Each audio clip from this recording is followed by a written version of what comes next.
Here's something they don't tell you in history class. The Spartans, the ultimate warriors, the 300 who stood against millions at Thermopylae, the most feared fighting force in the ancient world, men who laughed at death and never retreated. But there was something they were absolutely terrified of. And it wasn't the Persian Empire. It wasn't the Athenians. It wasn't any foreign army. It was the people living right next door. The people who farmed their fields, cooked their food and raised their children. The people they saw every single day, the Helots. Sparta's entire military machine, their legendary discipline, their brutal training, their whole society wasn't built to fight Persia. It was built to control their own slave population. And when you understand why, everything you thought you knew about Sparta falls apart. This is the story they left out of the movies. Let me paint you a picture. Close your eyes for a second. You're a Spartan warrior. You've trained since you were 7 years old. You can fight, kill, survive on nothing. You're part of the most elite military force on Earth.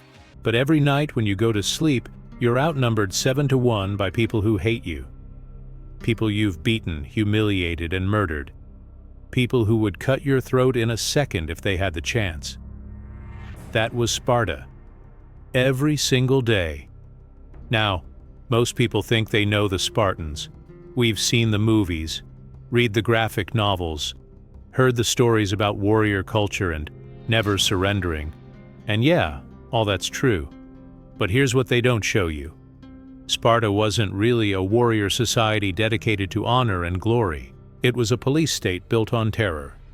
And the Spartans weren't just warriors. They were prison guards, and they knew it. Let me explain who the Helots actually were, because this is where it gets dark. The Helots were Greeks. Same ethnicity, same language, same gods. They weren't foreigners. They were people from Messenia and Laconia, regions that Sparta conquered centuries earlier. And instead of making them citizens or allies, the Spartans did something different, something almost unique in the ancient world. They enslaved entire populations, not individuals, not prisoners of war, entire communities, whole families for generations. A Helot was born a slave, lived as a slave, and died as a slave. Their children were slaves, their grandchildren were slaves. But here's the thing that made it especially twisted. They didn't scatter them or sell them away like most ancient civilizations did with slaves. They kept them right there, on their ancestral land, farming the same fields their free ancestors had farmed. Can you imagine that? You're a slave working the exact land your grandfather owned, living inside of what used to be your family's property, speaking the same language as your masters, worshiping the same gods. But you own nothing. You have no rights. You can be killed without trial. The Spartans called it a different kind of slavery. They said Helots belonged to the state, not to individual owners. That somehow made it better in their minds. It didn't. Now here's where the math gets scary. Sparta at its peak had maybe 8,000 to 10,000 Spartan citizens. Full citizens. Warriors. The Helot population? Estimates range from 150,000 to 200,000. Some historians think it might have been even higher. Do that math. For every one Spartan, there were 15 to 20 Helots. Maybe more. That's not a society. That's an occupation. And the Spartans knew it. So they lived in constant fear. Not the kind of fear you feel before a battle. That kind of fear is temporary. It ends when the fighting starts. This was different. This was the fear of sleeping in enemy territory every night of your life. The fear that the people cooking your food might poison you. The fear that one day, all those Helots would realize they outnumber you and decide enough is enough. And that fear shaped everything. Everything. Why did Spartan boys get taken from their families at age 7 and put through the agage, that brutal training system? Not to fight Persians, to learn how to terrorize Helots. Why did Spartans eat together in communal messes instead of with their families? To maintain constant military readiness in case of a Helot uprising. Why were Spartans forbidden from doing any job except being soldiers? Because every Spartan had to be ready. every moment of every day, to put down a slave revolt. Their entire society was a prison system, and they were both the guards and the inmates. But it gets darker, way darker. Let me tell you about the Krypteia, and I'm warning you now. This is disturbing. The Krypteia was a secret institution in Sparta. Young Spartan men, the best and brightest, would be selected for it. And here's what they did. Every year, Sparta would officially declare war on the Helots, not metaphorically, literally. Formal declaration of war against their own slave population. Why? Because killing someone during wartime wasn't murder. It didn't pollute you religiously. It was legal. Then the Krypteia would go out. These young Spartans would be given a knife and sent into the countryside. Their mission was simple: hunt Helots. Specifically, hunt the strong ones, the smart ones, the natural leaders, anyone who looked like they might organize resistance, and kill them. They'd hide during the day and move at night. Find a Helot working alone or traveling on a road. Kill them. Move on. No trial. No justification needed. Just state-sponsored murder to keep the population scared and leaderless. This wasn't a rare thing. This was an annual tradition, a rite of passage for young Spartans. Your coming-of-age ceremony was hunting human beings. Think about that. We celebrate Spartan warrior culture. We make movies about their honor and bravery, but this was part of that culture. Murdering unarmed people to maintain control through terror.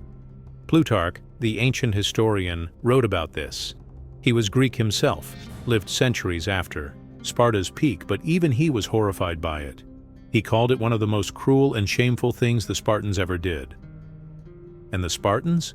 They barely talked about it. They kept it secret. They knew it was shameful. But they kept doing it anyway because they were scared. Because they had built a society they couldn't maintain without constant violence. Now you might be wondering, why didn't the Helots just revolt? Rise up? Fight back? They did. And that's the part of the story that proves just how terrified the Spartans actually were. In 464 BC, something happened that almost destroyed Sparta forever. An earthquake. A massive one. It hit Sparta hard. Buildings collapsed. People died. The city was in chaos. And the Helots saw their chance. They revolted. Thousands of them.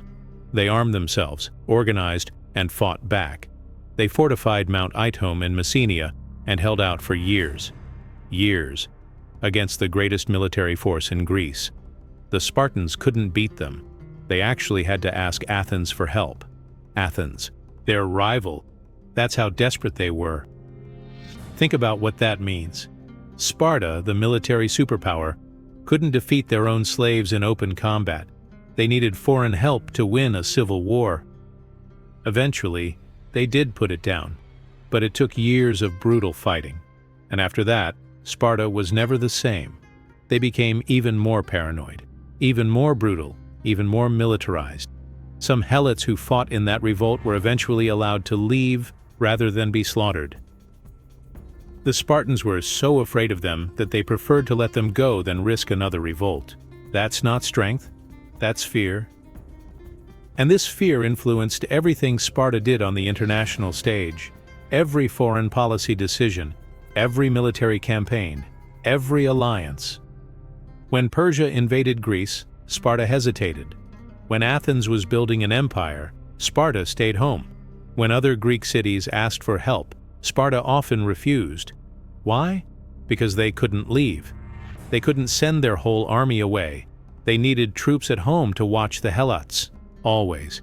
During the Battle of Plataea, one of the biggest battles against Persia, Sparta brought 5,000 Spartan warriors. Impressive, right? But they also brought 35,000 Helots with them. Why? Because leaving that many Helots at home unsupervised was too dangerous. They had to bring their potential enemies with them to war. Imagine that.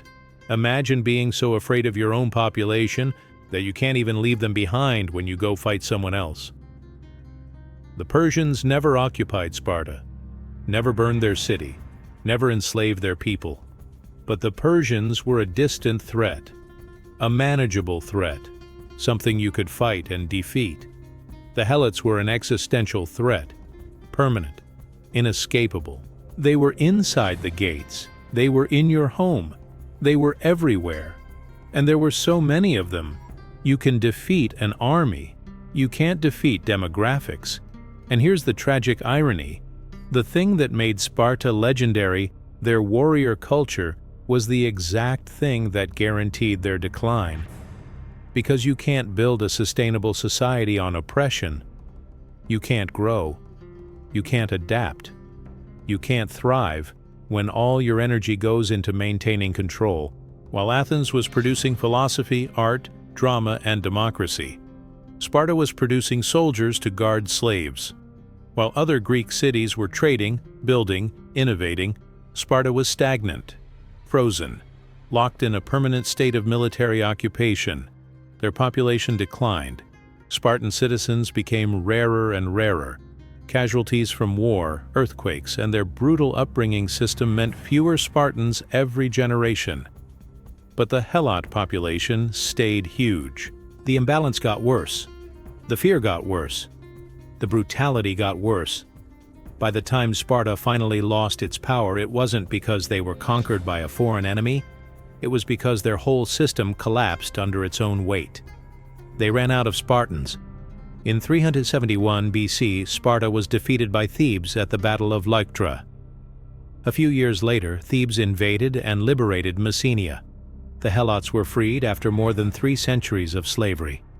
And Sparta, it became a shadow, a tourist attraction, a place where Romans would visit to watch Spartans reenact their old traditions like a theme park.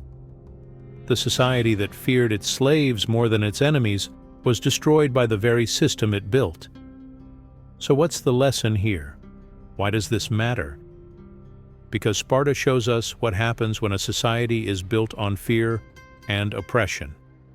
It doesn't matter how strong you are. It doesn't matter how disciplined or how brave. If your foundation is rotten, eventually you collapse. The Spartans were incredible warriors. That part is true, but they used that strength for something dark.